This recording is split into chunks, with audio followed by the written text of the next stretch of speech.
ይኸውላችሁ ጋይስ በፊት ኩዌት ላይ እየሰራችሁ ኢቃማ የሌላችሁ ልጆች ተይዛችሁ ምናምን የሄዳችሁ ወደ አገር ቤት የገባችሁ ተመልሳችሁ ወደ ኩዌት እንዳትመጡ። በጣም ብዙ ልጆች እየተመለሱ ነው።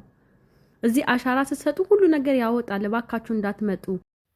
ሰላም ሰላም ቤተሰብ እንዴት አደራችሁ? እንዴት አረፈዳችሁልኝ? እኔ ደህና ነኝ፣ እግዚአብሔር ይመስገን። ዛሬም በአዲስ ነገር መጥቻለሁ። ላይክ እያረጋችሁ ጀምሩ። ያው ለሁሉም ለኩዌት ብቻ ሳይሆን ለሁሉም አረብ ሀገር ይጠቅማል ብዬ አስባለሁ። ባለፈውም አንድ እህታችን እንግዲህ አሻራ እያለባት ምንም ችግር የለውም ብሏት በጣም የምታሳዝን ልጅ ነበረች፣ ከኤርፖርት የተመለሰች ልጅ። አሁንም ደግሞ እንደሰማችሁት በጣም ብዙ ልጆች ከኤርፖርት እየተመለሱ ነው። አሁን ማለት የትኛውም አረብ ሀገር ያው አሻራ ትሰጣላችሁ። በተለይ ተይዛችሁ የምትገቡ ከሆነ በቃ እድሜ ልካችሁን መግባት አትችሉም። እንደየ አረብ ሀገሩ ይለያያል። ኩዌት ግን በተለይ ተይዛችሁ ምናምን ከገባችሁ ጭራሽ አሁን ለ5 ዓመት አሻራ ይቆያል። ከ5 ዓመት በኋላ ከ6 ዓመት በኋላ አሻራው ይሰረዛል ምናምን የሚባል ነገር አለ። ግን ውሸት ነው አለው ኩዌት። በተለይ ተይዛችሁ ከገባችሁ በእድሜ ልካችሁ እዛ አገር መግባት አትችሉም ነውና ጥንቃቄ አድርጉ እህቶች። ሁሉም የራሳቸው ህግ አላቸው አረብ ሀገራቶች ማለት ነው። አንዳንዱ ደግሞ አሁን እንደ ሳውዲ አረቢያ ምናምን 5 ዓመት በኋላ እንደዚህ ቆይታችሁ እንትን ስትሉ መግባት ትችላላችሁ ነው የሚባለው። ግን እዚህ ኩዌት ላይ ለምሳሌ አሁን ጠፍታችሁ የሚሰሩ ልጆች ማለት ነው ሳታስቡ ተይዛችሁ ከገባችሁ በቃ መግባት አትችሉም እዚህ ወደ ኩዌት ማለት ነው። መግባት የሚቻለው ግን እጃችሁን ሰታችሁ ዲሲፓሲ የሚባል ፓስፖርት አውጥታችሁ ምናምን እንደዛ አድርጋችሁ ከገባችሁ የተወሰነ ገደብ አለው። 5 ዓመት ይሁን 6 ዓመት ከዛ በኋላ መግባት ትችላላችሁ። ግን በተለይ ተይዛችሁ የገባችሁ ልጆች እና አሻራችሁ ሳያልቅ ደግሞ 2 ዓመት 3 ዓመት መመለስ አይቻልም። የራሱ እንትን ስላለው ማለት ነው። እንዳያችሁት እንግዲህ እንደዚሁ ነው። ብዙ ዋጋ ወጪ ከፍላችሁ ከኤርፖርት የምትመለሱ ማለት የትኛውም አረብ ሀገር ጠፍታችሁ ተይዛችሁ ከገባችሁ የራሳቸው የሆነ ገደብ አላቸው። ትቀጣላችሁ ለ5 ዓመት ለ6 ዓመት እዛ ሀገር እንዳትገቡ ማለት ነው። አንዷም ልጅ እዚህ ጆርዳን ጠፍታ ነበረ የምትሰራው። የዛሬ ዓመት ነው ምናምን ተይዤ ገባው አለች። አሁን ግን ደላላው ምንም ችግር የለም መግባት ትችያለሽ ብሎኛል አለች። እና ይሄ የተሳሳተ ነው። ደላላዎች ለራሳቸው ጥቅም ብለው ነው እንጂ በተአምር የተሳሳተ መንገድ ነው እየመራችሁ ያለውና የራሱ የሆነ እንትን አለው እንጂ ዝም ብሎ በአመቱ አሁን እንዴት ነው እቺ ልጅ አሻራ አለባት፣ በአመቷ እንዴት ነው ተመልሳ የምትመጣው? ቢያንስ በትንሹ 1 4 5 ዓመት እንዳትገባ ትቀጣለች ማለት ነው። እና ምንም ችግር የለውም። ደላላው እንደዛ ነው የሚለው። ግን እንደዚህ ህጋዊ የሆነ ኤጀንሲዎች እነሱ በደንብ ህጉን ስለሚያውቁት ይነግራቸዋል። ማለት አሻራ ምናምን ካለባችሁ እያንዳንዱን ነገር ምንም የፈለገ ፓስፖርታችሁን ብትቀይሩ፣ ምክንያቱም እጃችሁ ላይ ነው አሻራው እንትን የፓስፖርቱ ላይ አይደለም ችግሩ። ፓስፖርታችሁን ስማችሁን ብትቀይሩ፣ አንዳንዱ ፓስፖርቱ ስሙ ቢቀየር ምንም ችግር የለው። ዋና ችግሩ እጃችሁ አሻራ እዛ ነው ቁጭ የሚለው። የፈለገ እንትን ብትሉት መሸወድ አይቻልም ማለት ነው። ብቻ ይዛችሁ ግዴታ እዛ ሀገር ካለ ሌላ ሀገር ደግሞ መሄድ ትችላላችሁ። ግዴታ እዛ ሀገር እኮ መሆን የለበትም፣ ሌላ አማራጭ መጠቀም ነው። እና ብቻ በጣም ያሳዝናል። ባለፈው አንድ እህታችንም ደም ስታለቅስ ነበረ። ደላላ ወደ 100,000 ምናምን ብር ከፍላ ኩዌት ኤርፖርት ስትደርስ አሻራ እንዳለባት ወዳውኑ ወደ መጣችበት እንደመለሷት ኤርፖርት ሆና ስታለቅስ ነበረ ማለት ነው።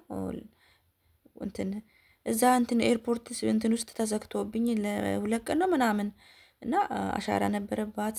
እንግዲህ ይሄንን እያወቁ ነው ደላላዎቹ እንደዚህ የሚያደርጉትና ሌላ ሀገር የሚሰሩ እንደዛ ጥንቃቄ አድርጉ። ደላላ እውነተኛ ነገር ለእናንተ አይናገርም። ለምን? የራሱ ቢዝነስ ገንዘብ ስለሚቀርበት። እነሱም ምን አስጨነቃችሁ? እናንተን ከላካችሁ በኋላ እናንተ የትም ለምን ጋና አትገቡ? ለእናንተ አይጨነቅም? እና ጥንቃቄ አድርጉ። በህጋዊ ኤጀንሲ ደግሞ ሂዱ። ምንም ብር መክፈል ምንም አያስፈልግም። የእውነት ሲኦሲ የፈጀበት ጊዜ ይፍጅባችሁ። አንደኛ ምንም አይነት ዋስትና የላችሁም። በደላላ ስትመጡ እንግዲህ መታችሁ እንደዚህ ነው የምትንከራተቱት። እና ቢያንስ ህጋዊ እነዚህ ህጋዊ ከመንግስት ህጋዊ የሆኑ ኤጀንሲዎች ለራሳቸው እንትን ስለው ይጠነቀቃሉ።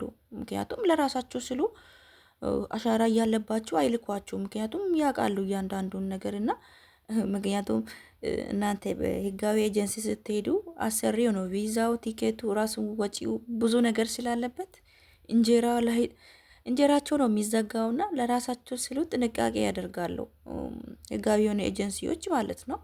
እነዚህ ደላላዎች ደግሞ 70-80 ሺህ ብር 100 ሺህ ብር ተቀብሎ ሚልካቸው ምንም አይነት ግድ የላቸውም።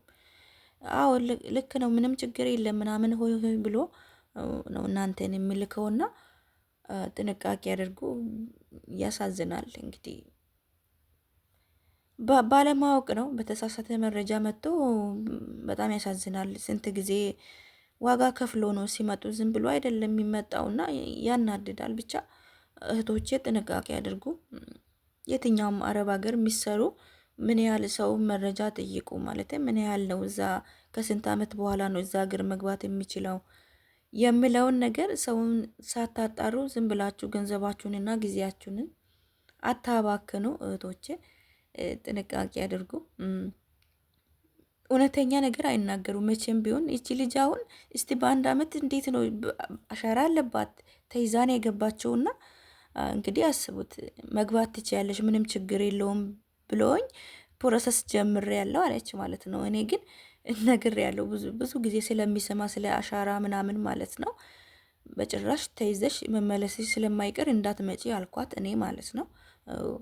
ተይዛ ነው የገባችው እንግዲህ እዚህ ከጆርዳን ማለት ነው።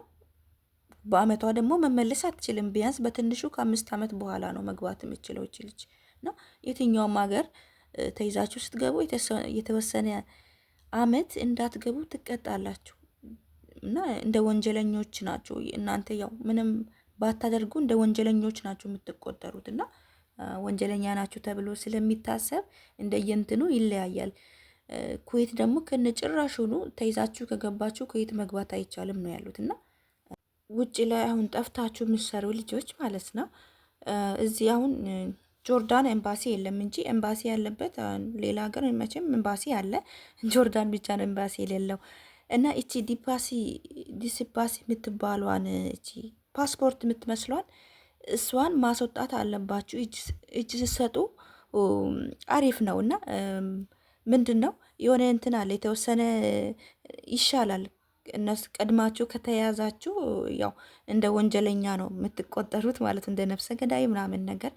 ግን ቀድማችሁ እጅ ከሰጣችሁ ከኤምባሲ በኩል የዲሲፓሲ የምትባለው እቺ ፓስፖርት የምትመስሏን ማለት ነው እሷን ታወጣላችሁ። መቼም ፓስፖርት እጁ ላይ ይዞ የሚጠፋ ሰው አለ ብዬ አላስብም። እሱን ከሌላችሁ ደግሞ ኮፒ የሆነ በቃ የራሳችሁ እናንተን የሚገልጽ ነገር የድሮ ኢቃማም ቢሆን መስጠት አለባችሁ ማለት ነው።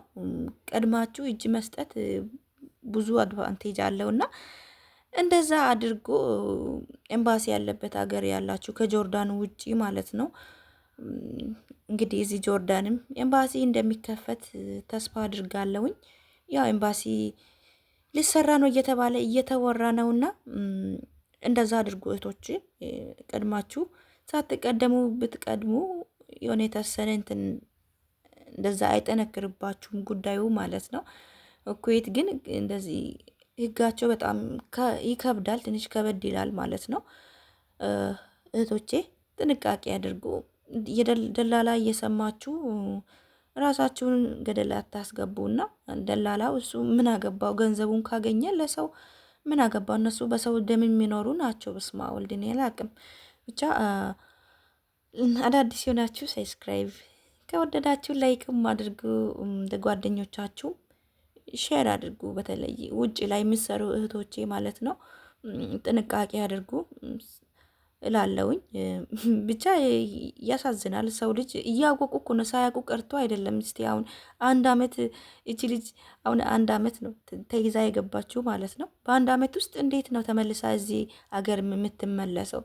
የተወሰነ አመት እንደሚቀጣ እኮ በደንብ ያውቃሉ። እና ብቻ ጥንቃቄ አድርጉ እህቶቼ። ሁላችሁም በያላችሁበት ዓለም ዳርቻ ሰላማችሁ ይብዛ። ወዳችኋለሁ። መልካም ጊዜ፣ መልካም ቆይታ። ቻው